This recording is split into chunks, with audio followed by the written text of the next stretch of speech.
Welcome to Gita Wisdom. I'm your host, Joshua Greene. Hello, one and all.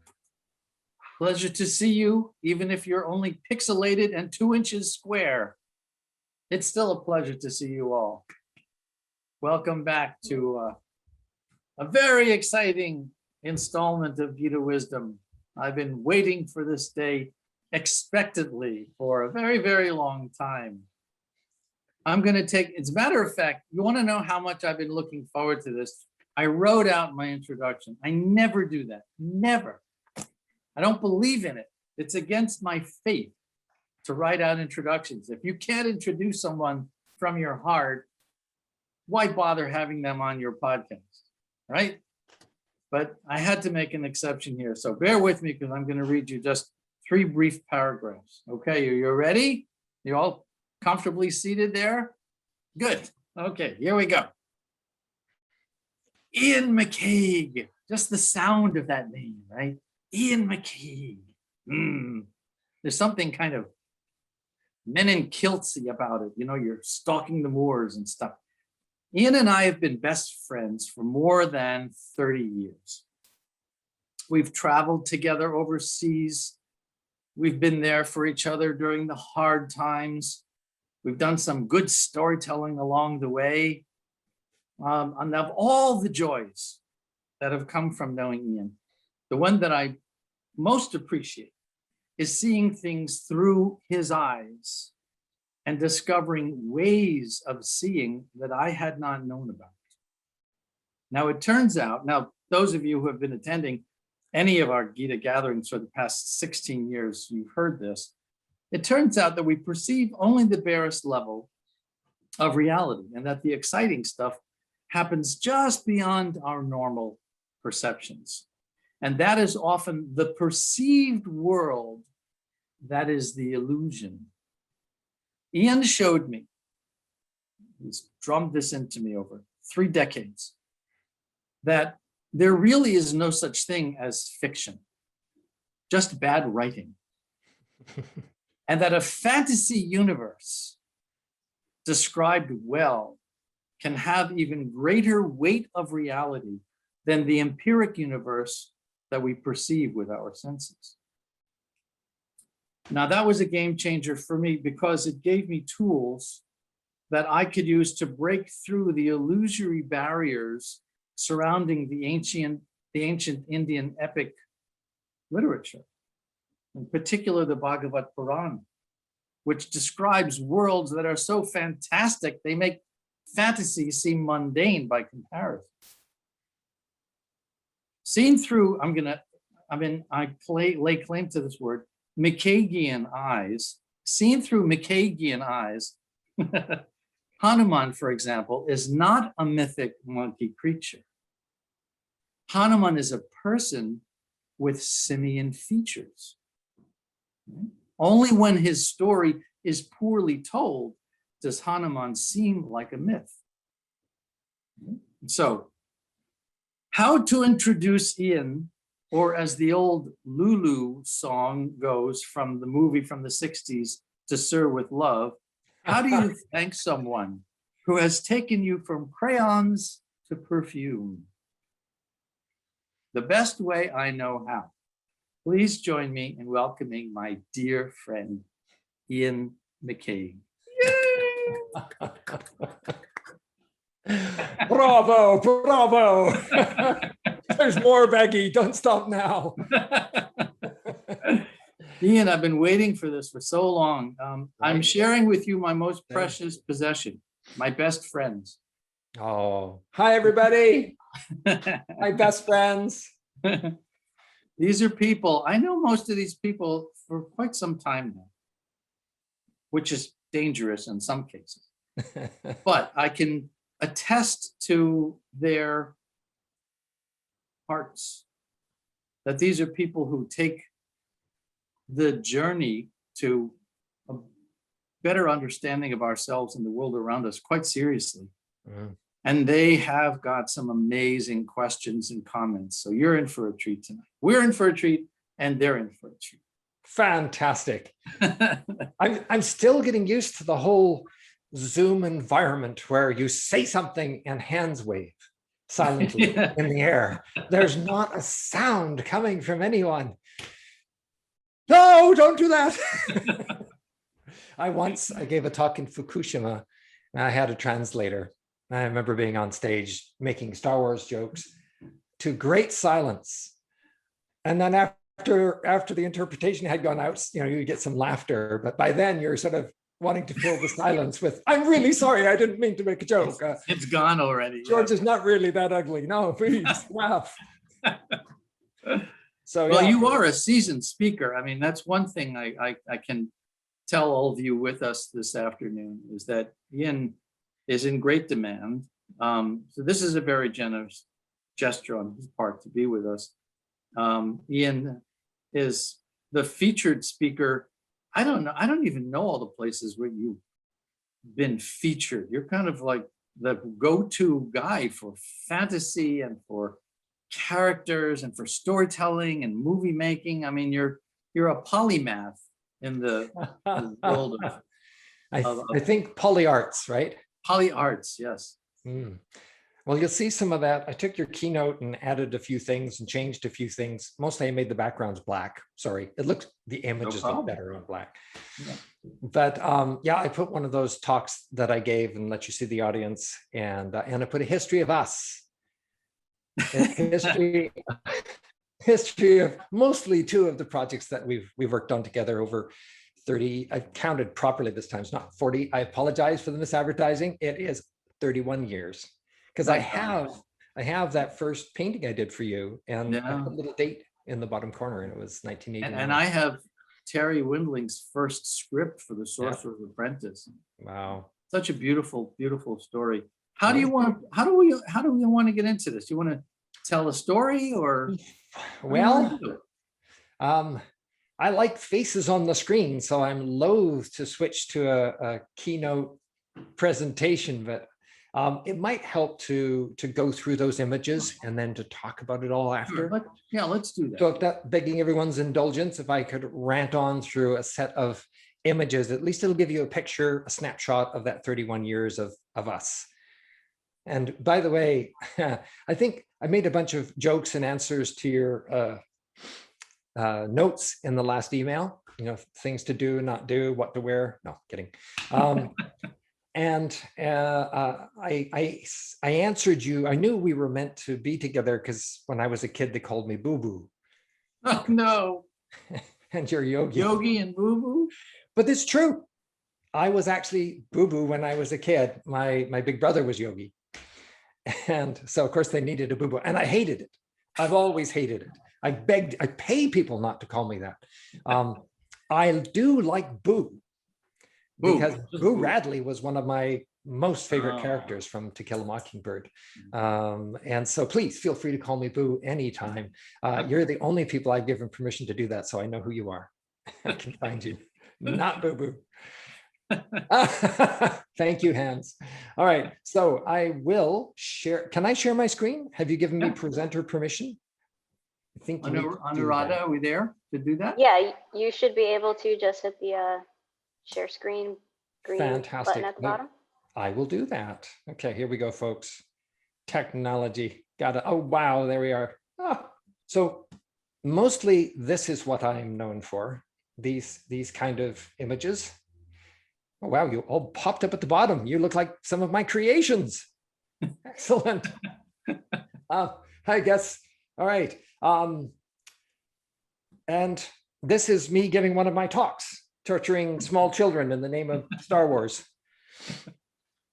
But I do love teaching. I love teaching art. I love teaching people to draw and tell stories because it's something we already do.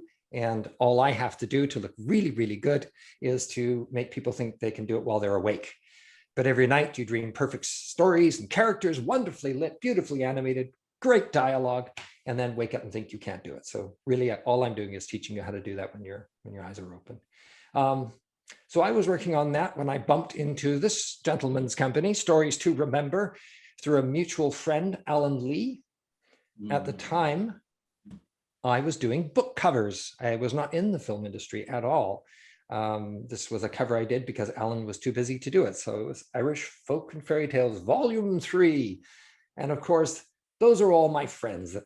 That's my wife, not the one on the right, but the one in the middle. Those are all famous illustrators sitting at the table playing cards. And I was interested in fairies and folklore from way, way, way back when Joshua called me and asked if I would do a cover and a back cover for Merlin and the Dragons. So this was my very first painting for him, even before the front cover, of Merlin sitting, talking to young, his name was Wart at the time, and telling him the story of Arthur, telling Arthur the story of Merlin's childhood and how he came into his power. And of course, that was enough to make me realize I had found my long lost brother. And so we were going to tell stories together now for the rest of our lives. And we promptly jumped, I believe we jumped straight into this next. Oh, yeah. This was you show saved called, me. yeah, show called People. Saved you? Are you kidding? People No. People was a 1 hour animated musical that debuted at the United Nations on the occasion of its 50th anniversary. And we used a dozen different styles of animation in Russia and right, Kishinev and elsewhere. But the story was just, it wasn't working. right. I remember that. Well, we'll talk about that after the images and get back to People, because People was very special. But just as an example, that's the animation style that they ended up with that you see on the screen. But this is the concept designs that I sent in. They were a lot more realistic and a lot less animatable. But that was Grandpa. And ever since then, there's a little relationship between the young girl and her grandpa. Her parents are getting divorced, so they ship her off to Grandpa's house. And she's really battling with the trauma of that and not sure how to make her way forward. And then, she's got it. And so she'll grab his arm and go, Grandpa, I've got it. Which is how I start most of my phone calls to Joshua. Later, much later, we actually made a short film together. It was based on a Chinese tale, The Empty Pot, and became The Face. This was at the birth of CG animation. If you remember, Terminator 2 had come out, Jurassic Park had not. And I was allowed to grab all these young would-be animators and form a little unit and show them how to do all this stuff. Of course, I didn't know either, but rule number 1, look like you do. Speak confidently, stand if possible. And it worked. It worked so well, they all went off and worked on Jurassic Park. But that was great for us because we got to do a fun live action together with special effects film. It was really fun, won a bunch of awards. And the thing in between was following on from Merlin and the Dragons. It was a sweet little story called The Sorcerer's Apprentice. You all know the tale. This little boy goes off and apprentices, or a little mouse, as the case may be, goes off and apprentices with this great sorcerer and is very impatient, can't wait to get his hands on magic. And as soon as he does, when the sorcerer is not around and he dips into spells he's not ready for, disaster ensues. Brooms go wild and crazy. He almost unleashes the negative powers of the universe. And then the sorcerer comes home and spanks Mickey and everybody's okay. That didn't interest me too much, but Terry Windling's retelling of it did, which Joshua was kind enough to come to me with after Merlin and the Dragons. The big difference was that the little boy was now a little girl, and the sorcerer was a sorceress, or I should say a female sorcerer, because I think we still refer to her as the sorcerer. And my daughter was almost exactly the right age to play this young, what was she, like 10, probably, something like that in the story. So this was our sorcerer. She has these 2 cat familiars that she talks to all the time, and these fairies that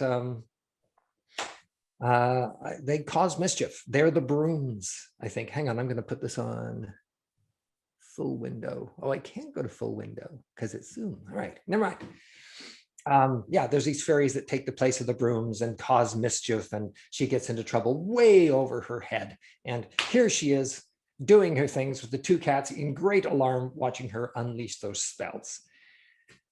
Joshua wanted to make this with me as an animated film, short animated film, something that we could do in a very small space of time on a reasonable budget. And of course, that was a great idea, which we didn't do. Instead, I don't think it was me. Was it me that said, hey, this would make a great feature. We should do this as a live action feature film. And one of us, I think it might have been you, said, yeah, okay, great idea, Iain.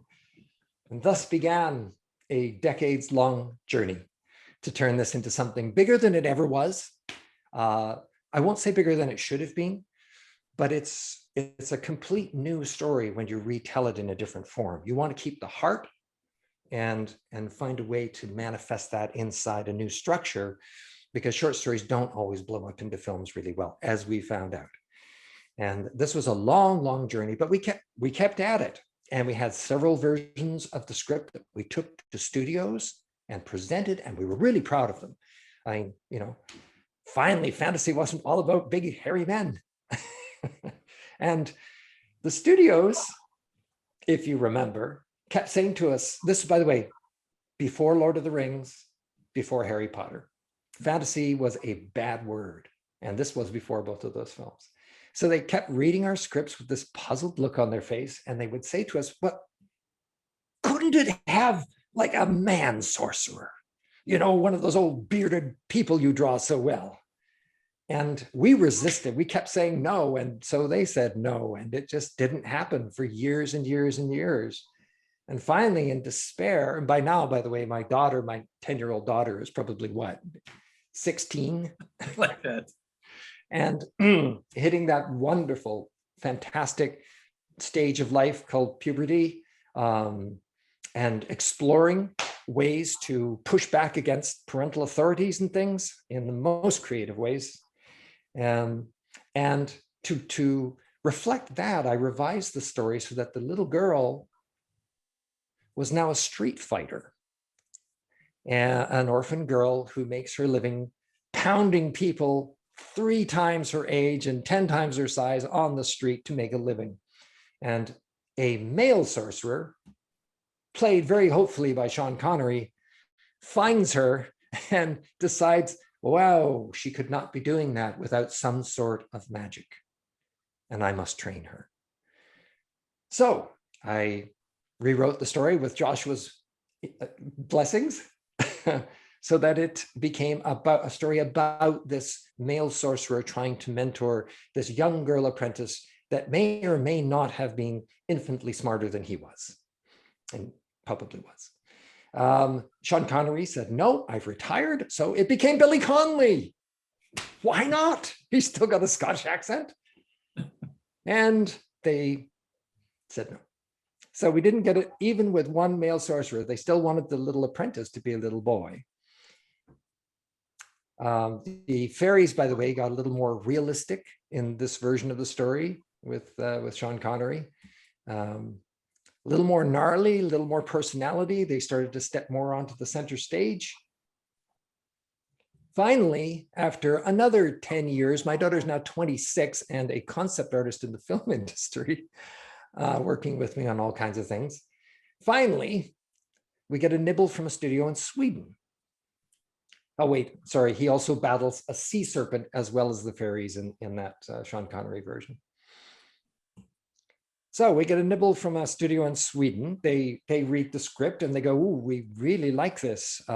We were pitching it as an animated film again, realizing our mistake. We should go back, do what we began. So we pitched it as an animated feature film. And they said, oh, we like this, we'll take this. And I said, are you sure? I mean, it's got women in the leading roles. And they went, oh no, we like women. And that was it. Voila! We're set up at a studio in Sweden where Girl with the Dragon Tattoo had just come out and was very popular. And so as I worked on this show, I was encouraged to see if I could age this up a little bit. And of course, my daughter's older now, and I have a new kind of relationship, a working relationship with her. And she's made it through that wonderful period called puberty into that even more wonderful period called mystifying young adulthood. And so I wrote the story again. and it became Book of Secrets, with the dragon tattoo.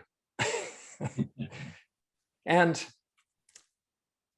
this is what she looks like today. So the Swedish studio went bankrupt, and we never got to make the film. But I realized after that telling, that third major reincarnation of the story, that I was really trying to talk about two things. I was trying to talk about the relationship between a master and an apprentice, which kind of, in some ways, was Joshua and I in the film industry. You know, we were the apprentices trying to get our hands on the things and cause mass destruction or creation.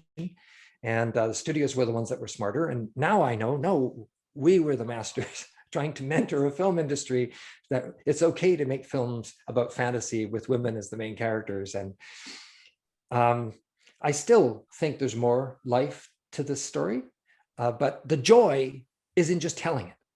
Even right now, the joy of sharing this with you is through the roof. You wouldn't believe it.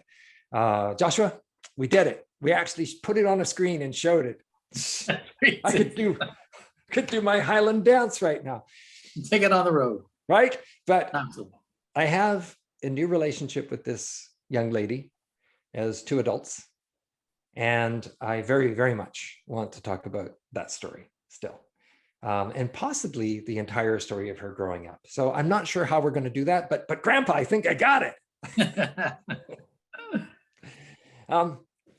The other thing that we worked on a lot over the years is Hanuman. And I have a whole separate thing to show you at the end about that journey. But it was Joshua's being very generous. Yes, Hanuman was always a character to me. They have to be characters. They have to be things that you can empathize with and identify with and hopefully love, right? Even if they're wrong, you have to love them and hope they get what they want. And I started off with Planet of the Apes firmly stuck in my head because I'm that age. And Hanuman was just like this amazing talking chimpanzee. And Joshua, with great decades-long patience, removed that from my mind and pointed out that he actually was a different kind of monkey, a different kind of ape, and a different kind of person than I'd imagined. And so you invited me to your bhakti yoga class where I gave a talk on Hanuman. And I explained my process. You draw straight out of your imagination. Then you find things in real life that you maybe could learn to draw better, so it looked more realistic, had more of the creative surprises you find in real life. And then you do it a third time and you combine it together. But you always do that with music. And we didn't have any music, but we had the entire class who stood behind me while I did that third drawing and chanted the most amazing music while I did this drawing of Hanuman. And the reason I play music all the time is there's something emotional in the music that if you're performing the drawing, you're not worried about what it looks like, right? Because you already did your work, your research, and you already know where you're headed with the imagination drawing. So really that third one is just a performance, but a performance with an entire backing vocal band behind you, channeling energy through you, turned up with this drawing, which is the closest I've gotten so far to what I think Hanuman actually looks like. And the reason I'm convinced that we'll finally fulfill this one is that not very long ago, I went to a coffee shop back before the pandemic. I was drawing people. I drew the gentleman on the right-hand side. He came over afterwards and he said, "I don't know why, but I think you should have this." And then he gave me this little playing card with Hanuman on it. And then he vanished into thin air. So Joshua, we ain't done yet. Not by a long shot. As they say, is another story. All Wow. right, folks. Well done. Nice. Oh, thank you. Nice. Good summary. Of course, stories are never 1 or 2 or even 3 or 5 dimensional. They're infinitely dimensional. And we could go inside any one of the beats of the account that you've just given us and find a dozen other layers to discuss. But I think given this group, which is a particularly informed audience, we can permit ourselves to go into some of the more significant discoveries, the aha moments for us. And I'm thinking in particular of times when we would lose sight of the fact that someone was a fairy, or that somebody was a sorcerer, or somebody was some kind of strange creature. And we just talk about, well, why? Why are they doing that? Well, don't you think that's one of those impossible to answer questions when you're at a function or a party or something? Not that I go to parties, but if you're one of these gatherings and people come up to you who don't know you and say, oh, and what do you do? It's like, what do I do? Well, I make the porridge almost every morning. Yes. I try to make sure that the first and last thing of every day is my wife. I draw, I write. The last thing I would like to answer is that I'm a filmmaker, or a writer, or an artist, because why would you define yourself by your profession? The profession is such a part of your life. So yeah, I've never looked at characters by what they do.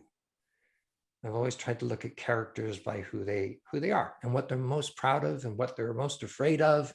And if a genie popped out of a bottle and granted their wish, what would it be? Yeah.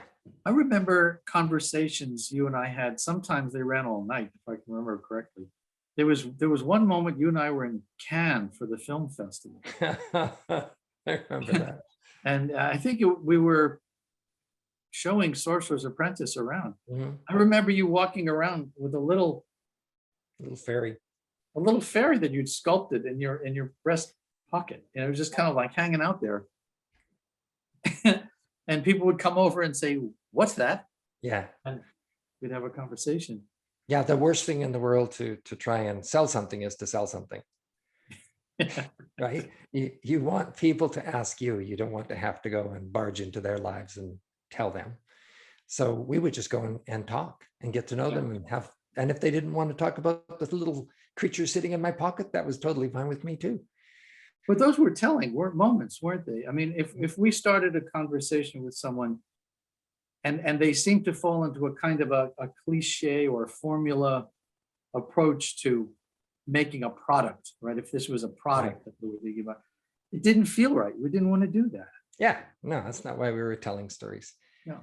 There's all sorts of ways of getting people's attention. You can clap, make a loud sound. Everyone suddenly sits up for half a second, but that's like a sugar high, because it's gone the moment it's over. And then you have to but you're good for sugar highs. I gotta tell you, I remember asking you, I asked the question that no one should ever ask you. You were such a gentleman about it. No.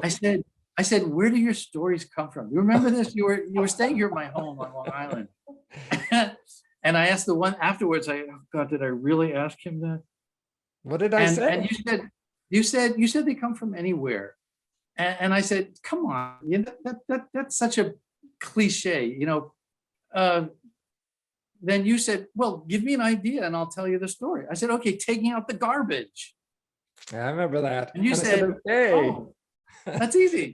That is easy, because it's a very simple activity. Person goes outside, picks up the garbage, takes it out. They're done, happily ever after. The problem is that, you start throwing obstacles in front, right? So the problem in this case would be that the garbage is on another planet. That's right. And he actually has to get there, and he doesn't fly a ship. So he's got to get a ship and get a crew. And then it's straightforward. You get there with the ship. It's a garbage ship. You take out the garbage, happily ever after, except that the engineer is sneaking off with the first science officer, and they're not there half the time because they're falling in love. And the doctor's a racist and just hates everybody. And so, they're sweet people. You can't get them to work together. And so you finally do. You hold it together because you're that kind of person, and you get to the planet, and just as you're about to take out the garbage, there's another garbage ship there from another race, And they say, no, we have the garbage. It's our right to take this out instead of you. Okay, now I can make the connection for our friends here as to how having you as my friend and learning from you has helped me get inside the ancient Sanskrit texts. A little quick preamble. The Vedic tradition, the ancient Indian tradition, asserts in no uncertain terms that there are other dimensions to the universe around us that we simply cannot perceive because our senses are too blunt. We can't see them.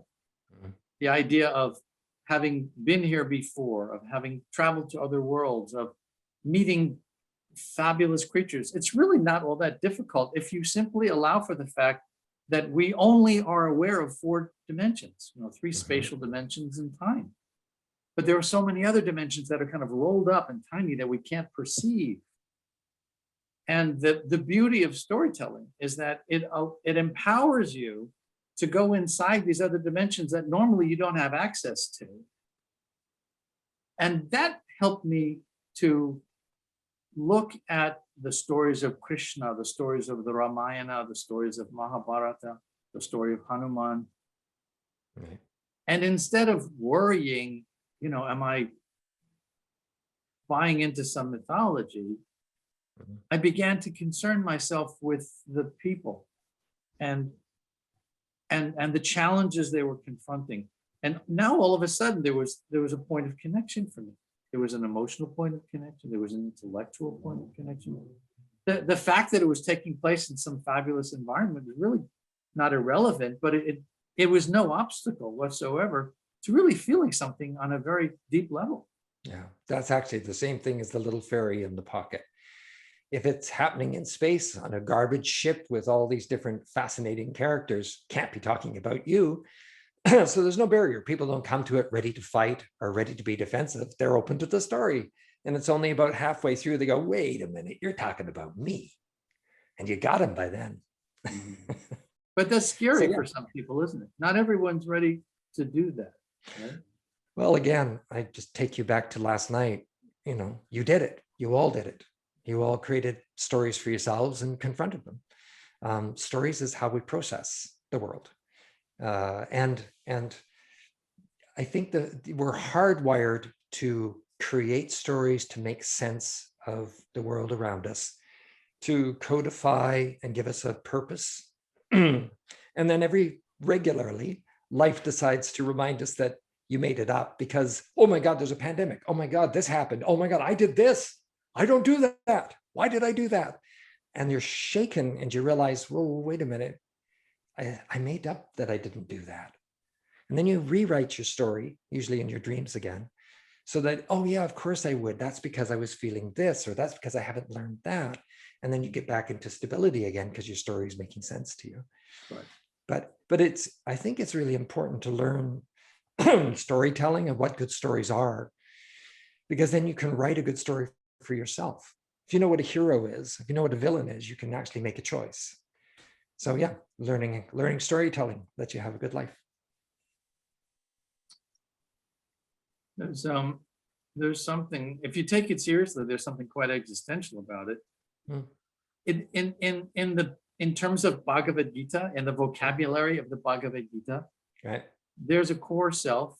There's a part of us that is unchanged by the external circumstances of the world, the sadnesses and the elation and the disappointments and all of the various emotions and conditions that we can go through don't describe who we truly are. We are the witnesses to these things.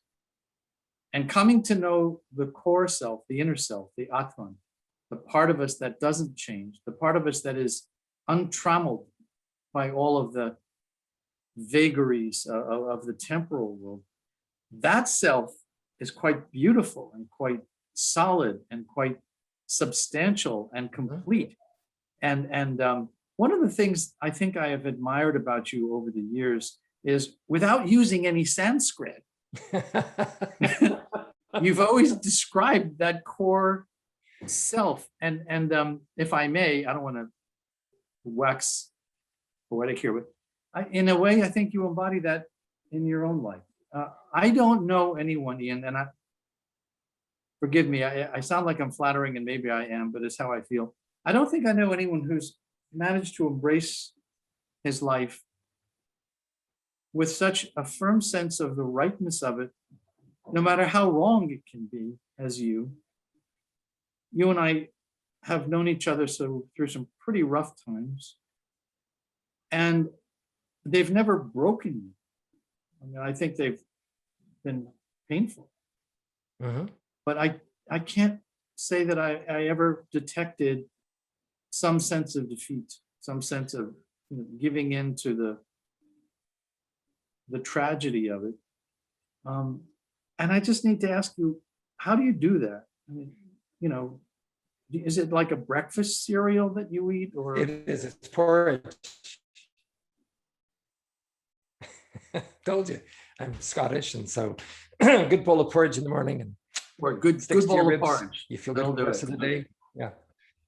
Because what you do Well, is you get up, and before you do anything else, you're immediately doing an action.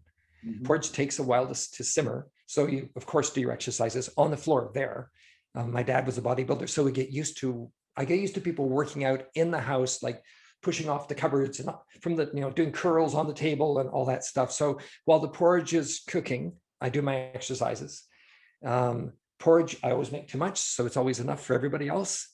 And before the porridge, you have to wake up getting in the mindset to go make the porridge, because I like sleeping.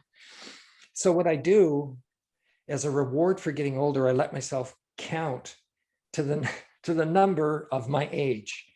So I don't have to get up for 65 beats, and I won't have to get up till 128 when I finally die. And I get all that extra time in bed. The only problem is at 40, I kept falling asleep again.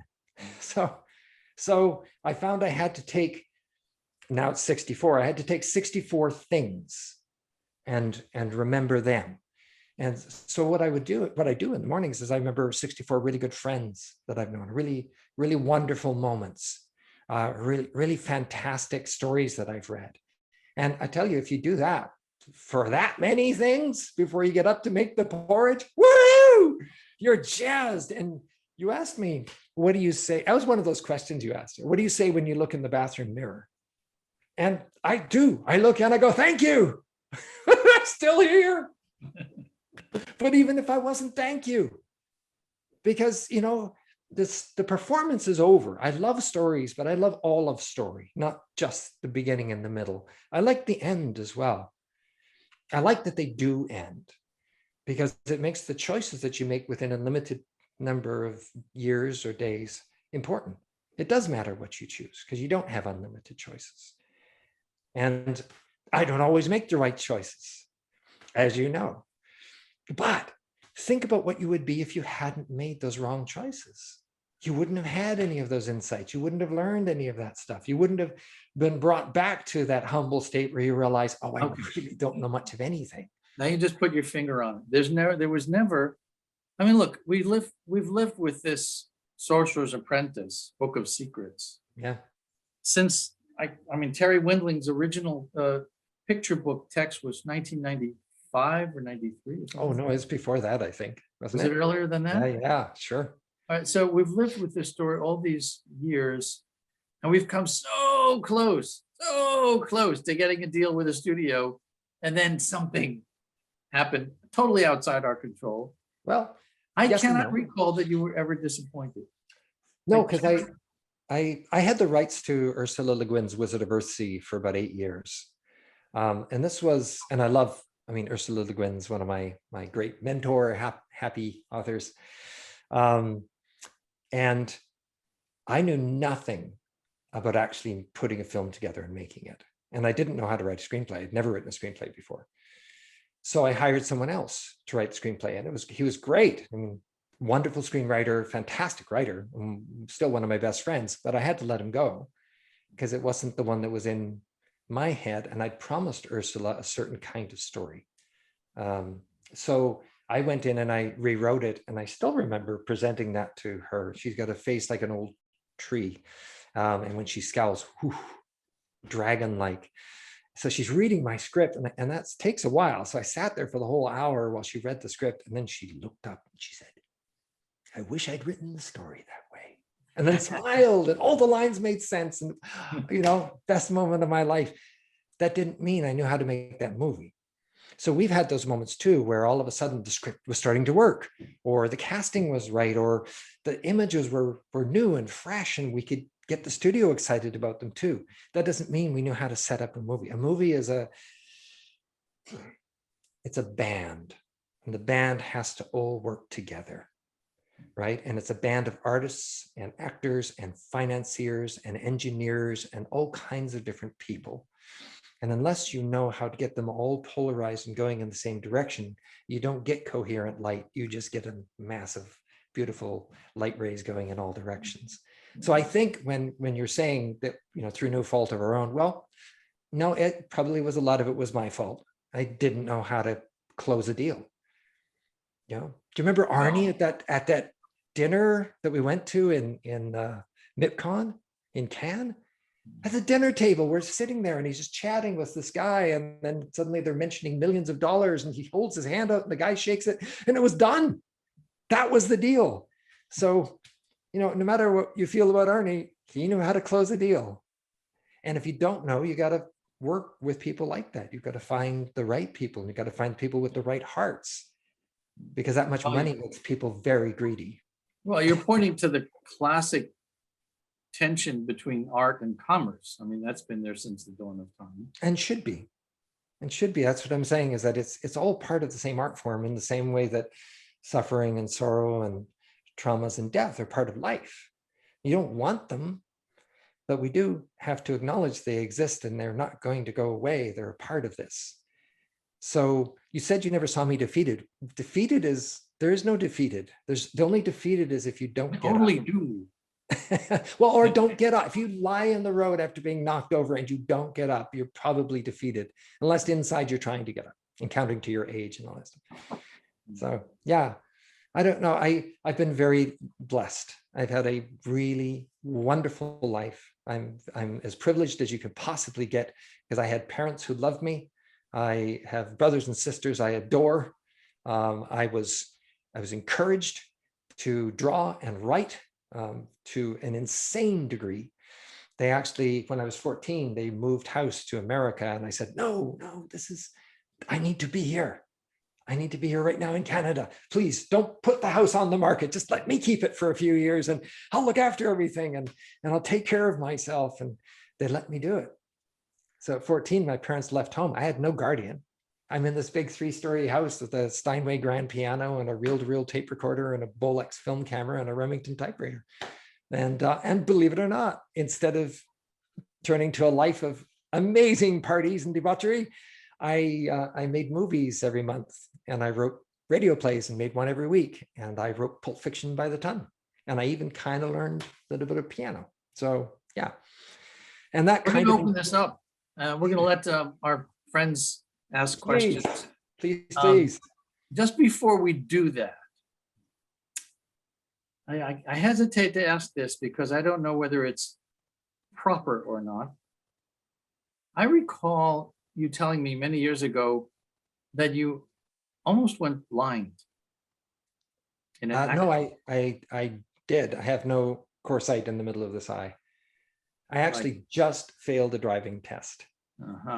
So here you are, one of the most sought after visionaries, and yet your vision, if I may, physically, is compromised. Would that be an accurate way to describe it? No, it's been given an opportunity to see differently, and to realize that after the car crash of a disease, by the way, it's a very rare disease. It eats retinas. It doesn't detach them. So there's a big hole in the middle of the retina of that eye. And so what that made me realize is, okay, well, wait a minute. What do you have left? I've got one amazing good eye. And this eye became even better because the body knows that's it. If I lose that one, it's gone, right? And this one, I've got a little pie piece of a retina left, which is 20/20. So if I was a baseball player, if you throw me a baseball, and I go to catch it, it'll whack me in the head because I have no, my daughter's kind of the same way. Watching us play table tennis is hilarious. But if you throw me that baseball and I turn my head, I can catch it. And I realized, oh, that's because your brain is also calculating, especially if you're a baseball player, is calculating release, direction, and speed. You don't need to see the ball. In fact, it's moving too fast to see the ball. So you can actually get busy doing something else while you catch the ball. And that realization made me understand better what the purpose of seeing actually is. So I became more aware of the way I draw, right? And I don't actually look at the paper when I'm drawing any more than you look at the steering wheel and the clutch and the pedals and the road right in front of you when you're trying to drive a car. You're doing all this automatically, but your mind is out there drawing this invisible line down the middle of the road, and you're making everything else kind of follow along after that, right? That's drawing. No. So these days I do a lot of blind drawing. I close my eyes and I just draw, but I keep it in here. So, and it comes out pretty good. One of these days with all those little kids on stage, I'm going to go up and just have them blindfold me and do these blind drawings. Good idea. That's a good exercise. You put me in mind of a friend. He's passed away now, but he had cerebral palsy and lived in a wheelchair. And I asked him, and he was a practicing Buddhist, a very wise soul. I asked him, I said, Myron, what's it like having a disability? And he looked at me with one of those patient smiles and said, well, some people have disability and other people have datability. Right. And that's not the same as being completely incapacitated, or like a young girl I was mentoring in a hospital to draw and paint who could only move her eyes. And there's a machine, computer can read her mind moving the cursor, and she drew these amazing pictures. So I have not ever experienced a real obstacle to that level. So I'm saying I have a very blessed life. I have two eyes and I still got one, right? And eventually, probably that will go, right? Eventually I'll lose them both. And all that means is you sit down and go, okay, what are the tangibles? What do I still have? I have these. I can sculpt. I don't need to see to sculpt. You can feel it. I can play the piano. You don't need to see to play the piano. I've got this. I can tell stories. And I think for me, life feels like this giant demolition derby, and you just want to get across the finish line with at least one wheel still attached. So, yeah. Beautiful. But like I say, I've never had traumas bigger than losing an eye or being worried for someone else going through a trauma that you love and can't help. You just have to sit and watch like a hawk. That's the hard one. When you That's love very hard someone, you feel helpless to do anything to help them. Yeah. That's rough. That's a lot harder than losing your sight, I think. We have a few people who are entering some comments in the chat box. I'm going to open this up. If any of you would like to ask Iain a question, you're welcome to either unmute your microphone or put your question in the chat box, please. I'd love to hear your voices. Please, please, please unmute your microphones. I miss hearing people. Not that you hear people, Joshua. Hi. Hi. My name's Sam. That's Sam. I recognize your voice. Hi, Sam. Yeah. Your last comment, I'm not sure how to approach it. Reminded me of a young woman who taught me, I think, more than anyone who's ever taught me anything, really, including my wife for 54 years. Congratulations. On the other end, she now, in fact, exists with multiple systems failure Parkinson's. That is, she is in a chair. It's what Stephen Hawkins had. I met her when she was a 42-year-old young woman who had to retire because she had Parkinson's, and she had been clinical director for Planned Parenthood of all of Silicon Valley. And she taught me something at a luncheon that I can remember as if it was yesterday. And she said, I'm not this poor girl or woman who's afflicted with this terrible disease. I am Lynn with Parkinson's. It is who I am. And I will be the best of that that the universe has ever seen. Nice. And she has taught me that that is possible. So and I will share, because I've shared it with Josh, and I'm just going to do it. A month ago, I was diagnosed with early stage Alzheimer's. And I have decided to follow Lynn's lead. Bravo. And I'm going to be the best Sam with Alzheimer's that the world has ever seen. But it's taking a little bit of time to get there. Yeah. Because it's early in this process, but it's for people who have this point of view, which I think you're offering to us, that we need to be the best of what we are with what we have, and to make the most of that. And I've learned some of that from Josh too over a few years now too. But thank you for letting me share that. Your last comment reminded me of Lynn so much. Thank you for sharing that. I really appreciate it. Yeah, we don't know how many of these moments we get. So it's really important. Treasure everyone, like everyone, live it fully. And you can't control what happens, but you can control your reaction to it. So have at it, make it a great one. You are writing your own stories, make them good stories, make them great stories. These are the days of which the legends speak. Yes. Anyone else like to ask Iain a question or offer a comment or a story? Please feel free to unmute. Is anybody else an artist here? We have very creative people on this.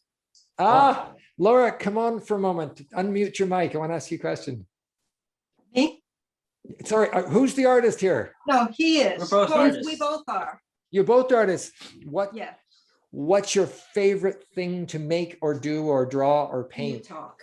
Well, so I was fascinated with it when you were showing all those thumbnails of your work, because when I was little, and for the longest time, I would do detailed pencil drawings, and I would get comic books like Superman, Spider-Man, and I would just go anywhere with a sketch pad. I'd sit at the library and I'd make these really detailed drawings. So when I saw your work, I was just really blown away, and it was all fantasy. And then I drew some Dragon Ball Z stuff. And I enjoyed anime. But my question that I had for you, because I also find this stuff interesting, has anybody, or have you taken any of the drawings that you shared and turned them into like 3D art, like 3D design, CAD design that you can look around? Great question, because that's the wonderful thing, right? We're living at a time when all these new mediums are just pouring out. I mean, they had to wait hundreds of years before oil paint suddenly burst onto the scene and everyone could be amazed at this new medium. We get one almost every week. Yeah. The answer is, I do know enough of that to make a model. I've done models. I've done a model in The Force Awakens. You really need to dedicate yourself to anything to be any good at it. That's what I was trying to say with how long it's taken to do this. I really didn't know how to write screenplays, and it took me about 20 screenplays to write one that was any good, right? They all sold, they all either were going to be in production or any of that kind of stuff. But to really to do something and know you knew what you were doing, and to be grateful for the surprises that you knew would happen but didn't know were going to happen, That's where ideas come from, by the way. It's that merging of two things that never should merge or have merged before. And with your point of view on that, it's original. And then you have to learn how to polish and refine and excavate that to make it, showable to other people. But that's how it all starts, right? Yes, I agree. Yeah. And so for me, when I looked at all these, ZBrush especially, and I'm an animator, and suddenly now I could animate on the computer if I want instead of hand animation. And I decided, okay, is there anything else I would rather give that time to? Because if there is, give it to that. And the answer right now for me at this point in my life, not age, but just my interests, I would rather give every second I have to really learning how to write, like really, not screenplays, but novels and short stories, actually, especially short stories. So my energy is going into that. Every time I would sit down with ZBrush, I write a short story. I have about 100 right now, and I'm publishing my first anthology next year because it's starting to make sense. Ray Bradbury said he wrote for about 10 years before he had anything that was any good. And it's about that. It takes about 10 years.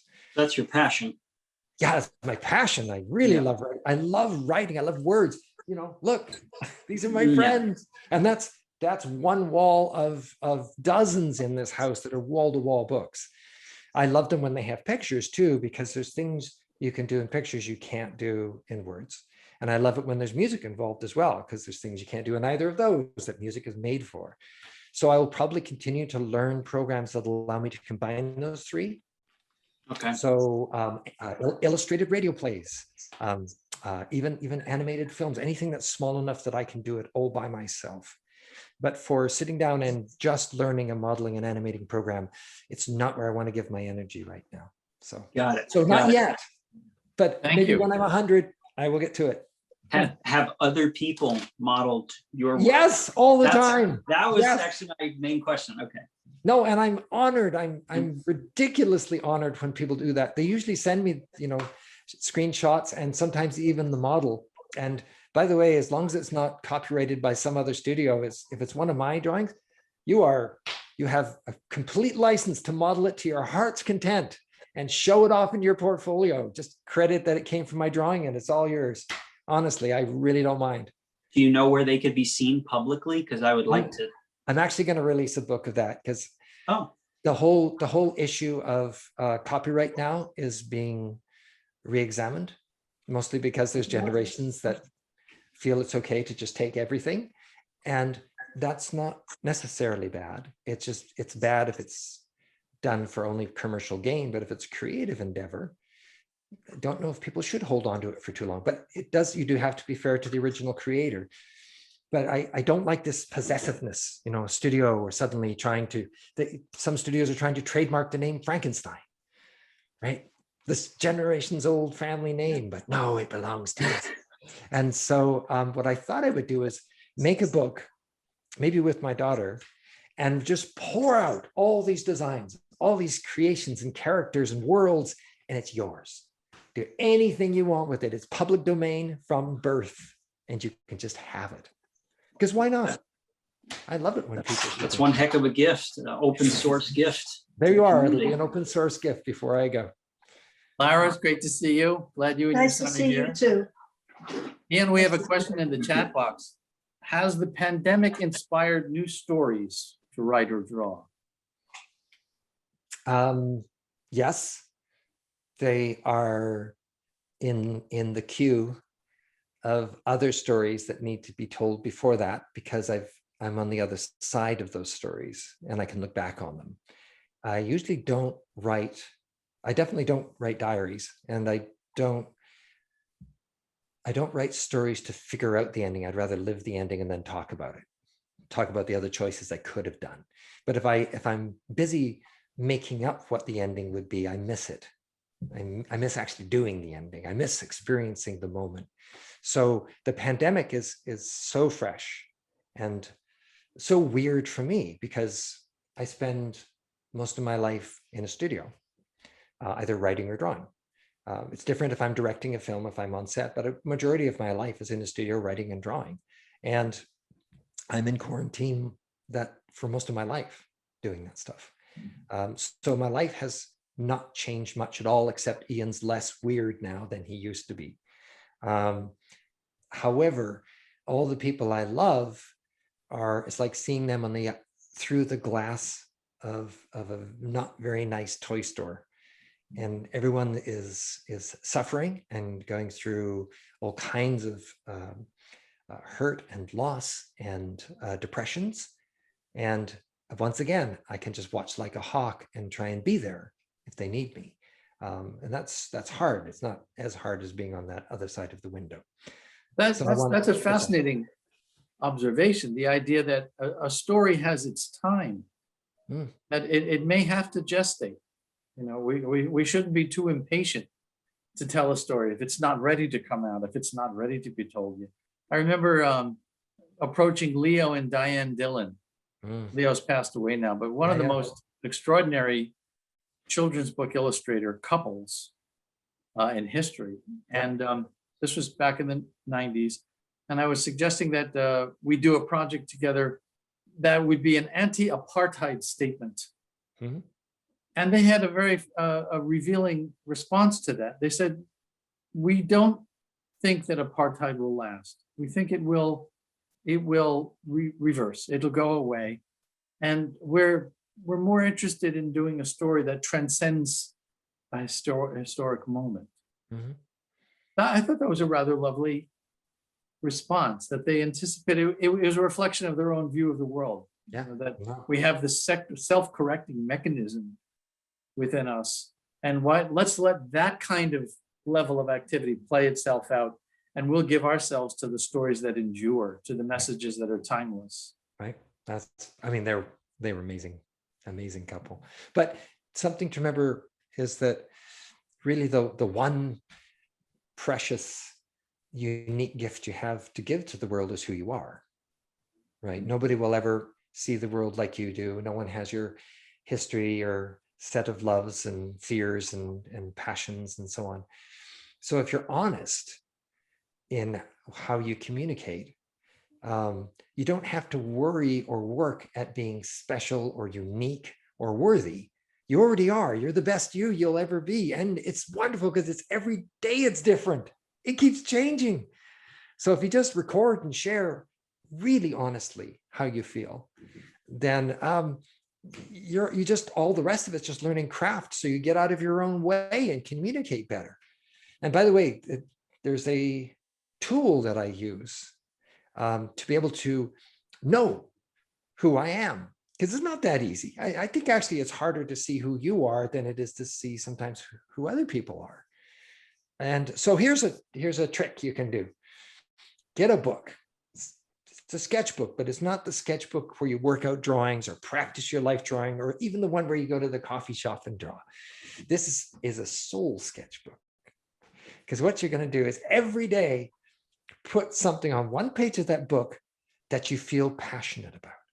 Now, it can be passionate love, can be passionate lust, it can be passionate fear, it can be passionate anything, as long as it really honestly moves the emotions inside you. And it doesn't matter how you put it in the book. So if you don't draw, doesn't matter. You can write it, you can tear it out of a magazine, as long as you bought the magazine. You can photograph it, you can draw it if you can draw it, or do stick figures if you can't.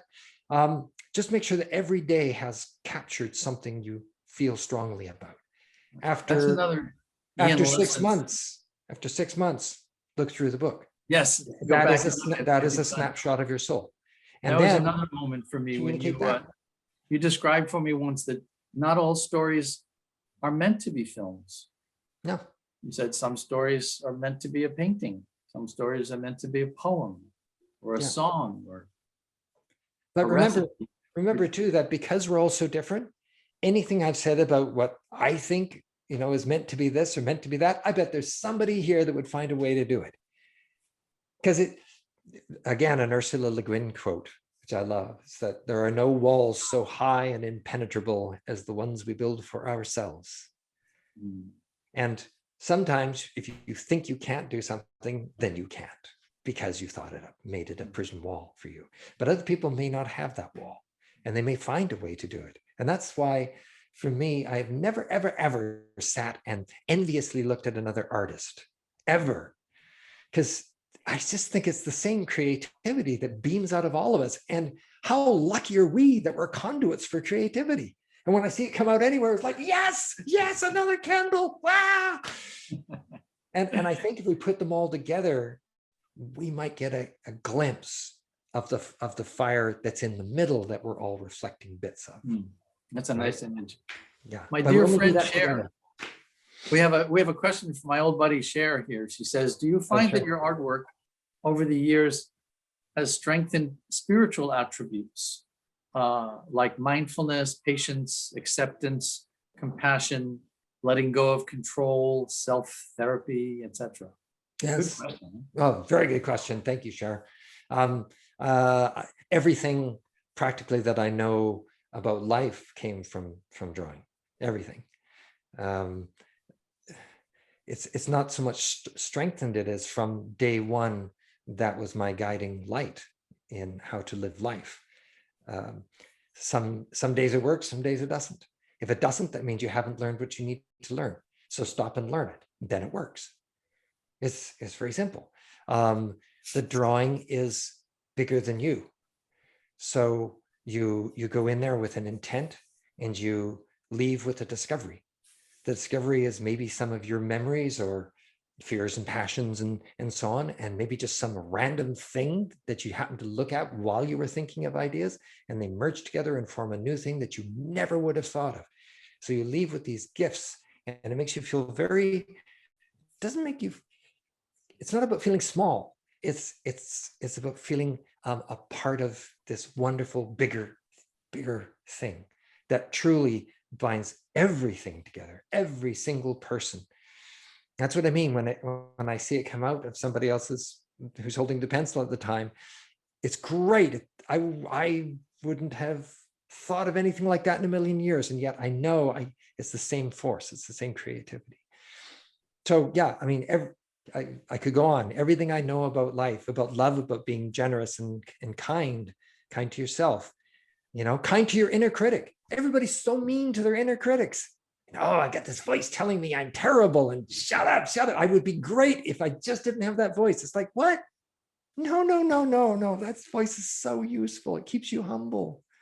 It reminds you that there's all those negative things inside, and you just have to remind them that they work for you. Yeah. I like that you've helped me to come out with voices over the years as well. We'll do things like, if you can't figure out what you're trying to say, we'll snarl at each other like pirates or right? Yeah, it's great. No, I think it's important to know that the things that are inside you in the right balance and used for the right purpose are all magic tools. They're all there as gifts to you. It's when the machine is misused that we start to misfire and trouble ensues. All right, now I'm going to challenge you. Okay. From day one, your hypothesis, your assertion has been everyone can draw. They can. That is your motto. That is your theme song. That is your national anthem. It is true. That's going to be on your tombstone. Everyone can draw.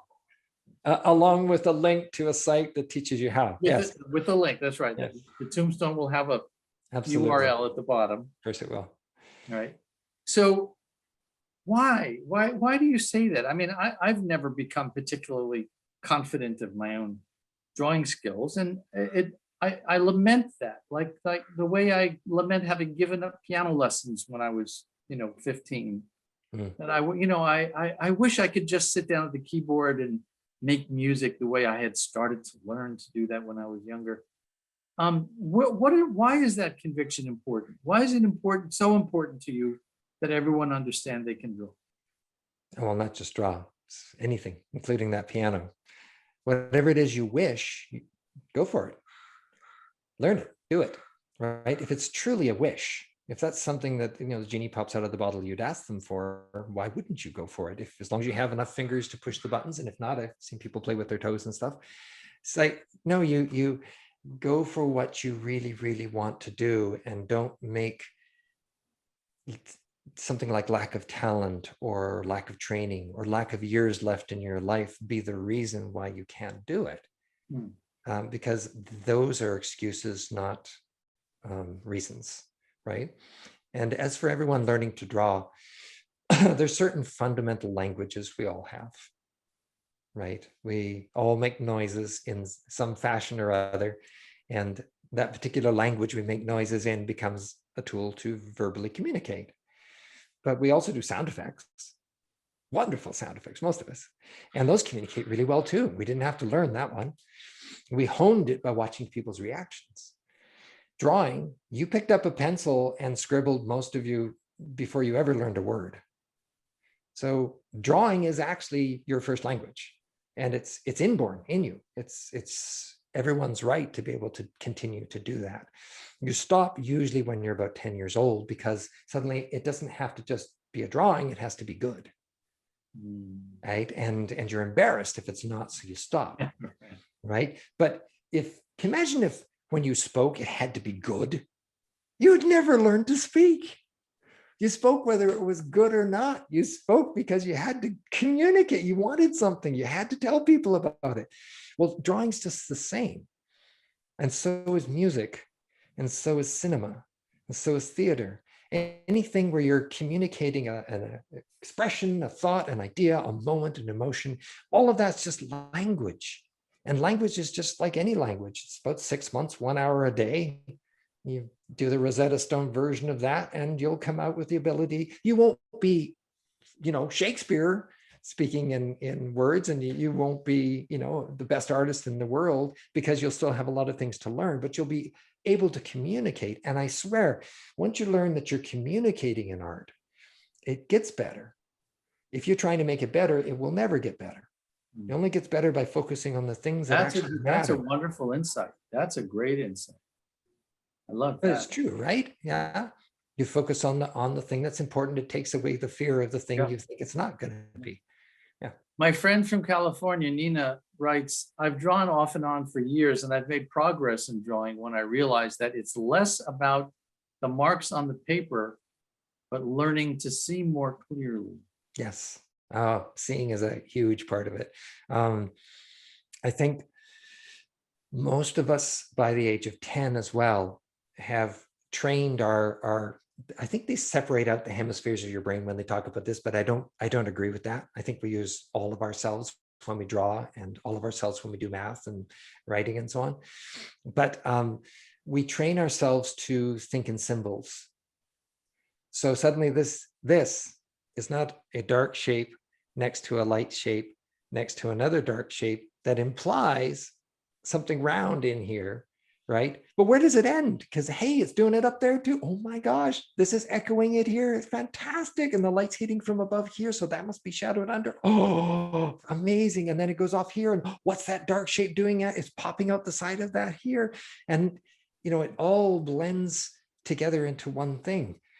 So if you instead say I, and you draw the poached egg, you will never see.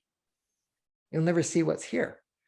So a big part of drawing as well is to learn to undo the symbols in your head and draw what you actually really see in front of you. And there's another easy way to do that. None of this is hard, by the way.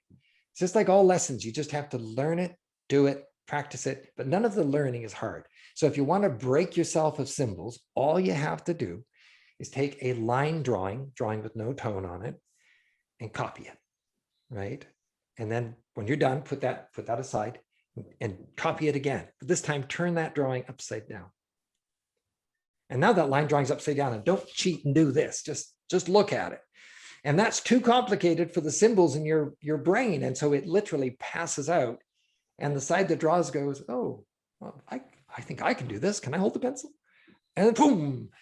And then when you take that second drawing and you turn that one around and look at them together, that second drawing is always better, always.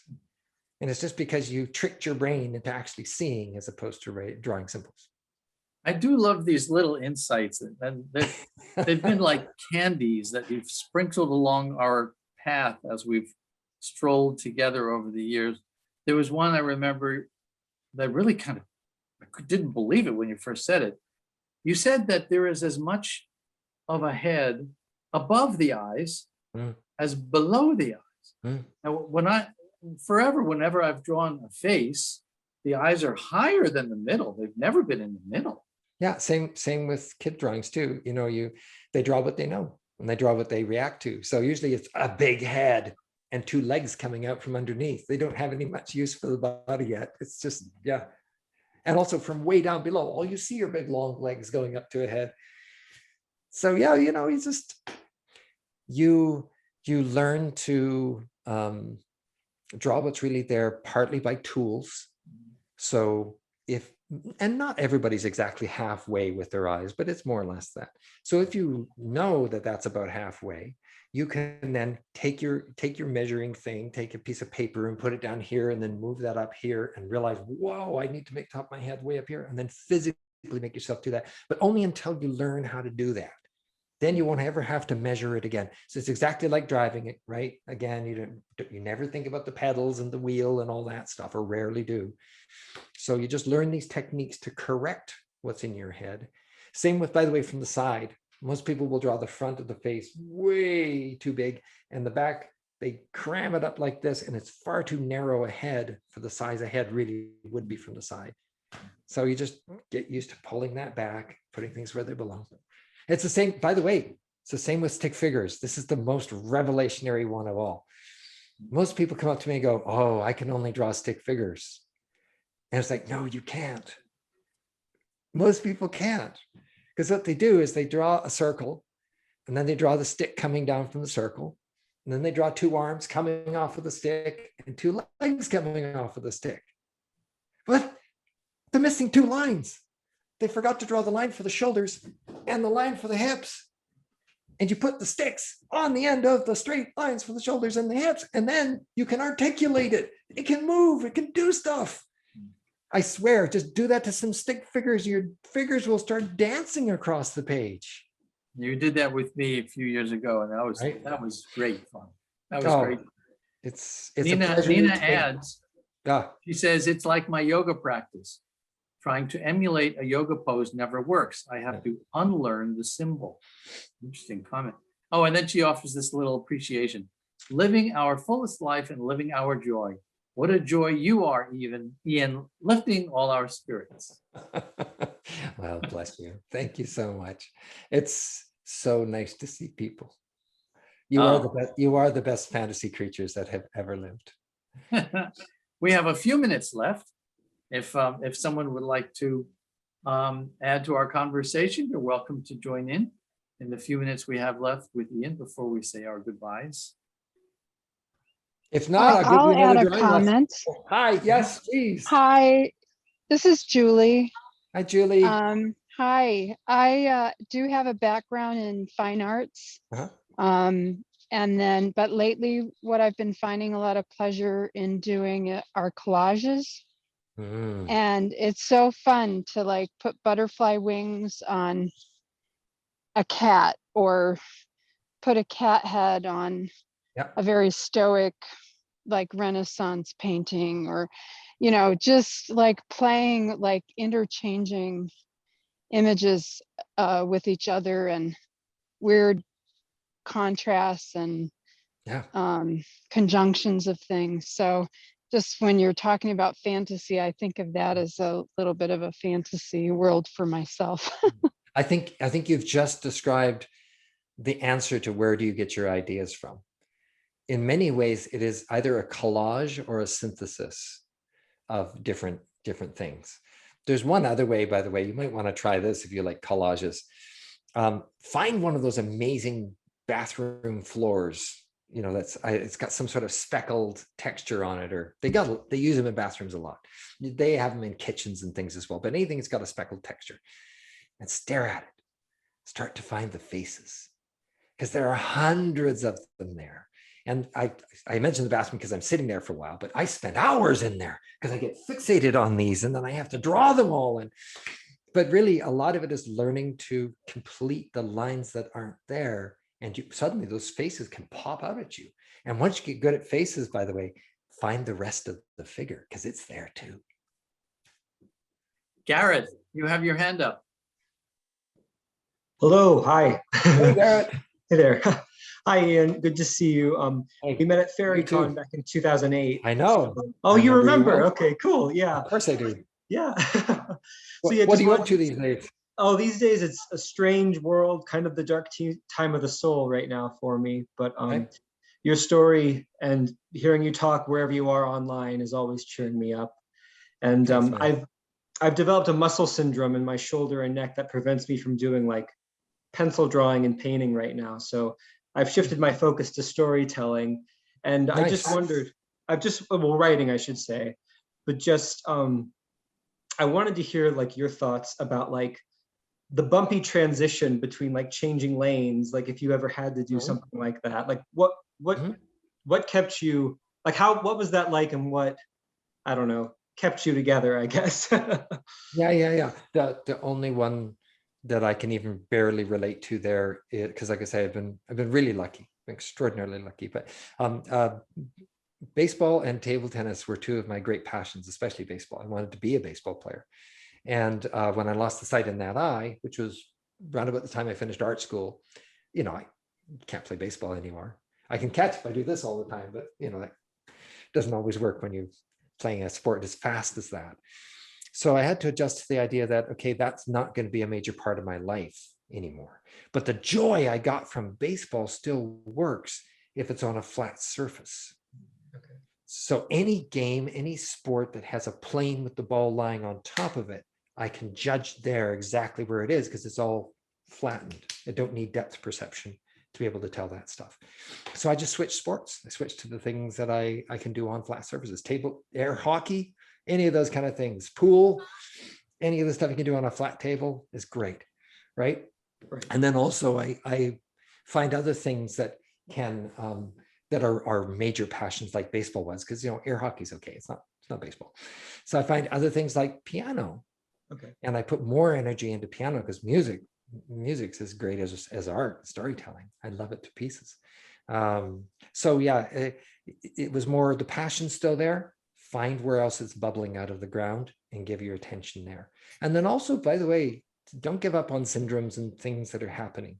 The fact that I don't have sight in the middle of that eye doesn't mean that I can't train my mind to compensate. I actually do still play baseball and table tennis in the same way that I practice piano playing and drawing with my eyes closed, because I'm convinced I don't need my eyes to see.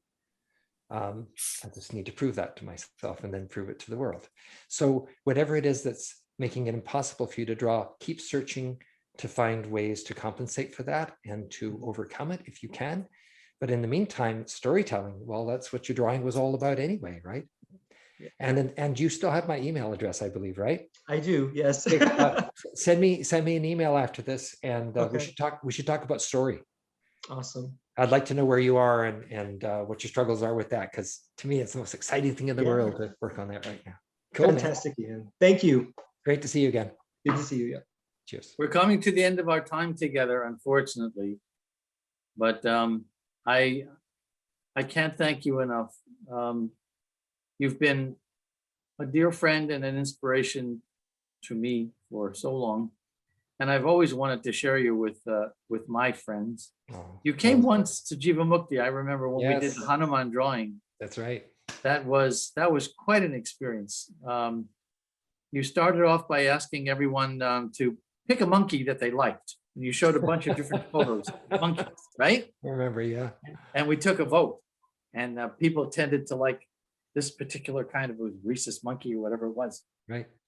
And then you had them describe Hanuman. What are some of his qualities? What are some of his characters? And then you just started sketching it. And those qualities somehow just melded with this basic idea of a monkey. And then you did something, I think, rather insightful. You added a little bit of a flavor of my guru, my teacher. Prabhupada. You took a photo of Prabhupada. Absolutely.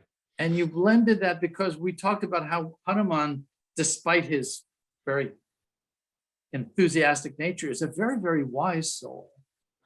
And so you brought that wisdom in by borrowing a few little things here and there from a photo of Prabhupada. Yeah. And it was this souffle. I mean, all these beautiful things that you just kind of brought it all together. Well, you've used all sorts of words that also could be collage and synthesis too. I mean, I like souffle better though. I'm going to use souffle for now. And it's true for anybody who is wondering how creature character design works. It's kind of a Frankenstein process where you, and in writing them as well, by the way, you stitch together memories and bits of you and bits of other people and things you make up, and you make this body for this new character. And it's kind of lying on the slab, but it's not alive. To make it alive, you have to reach inside and take a little piece of your soul and put it in that person. And for me, you can also reach inside someone else that's real, that you know well, and put it inside from them too. And so Prabhupada, I don't know why, there's something about his face that is transparent, and what's inside him just pours out of his eyes, pours out of his smile.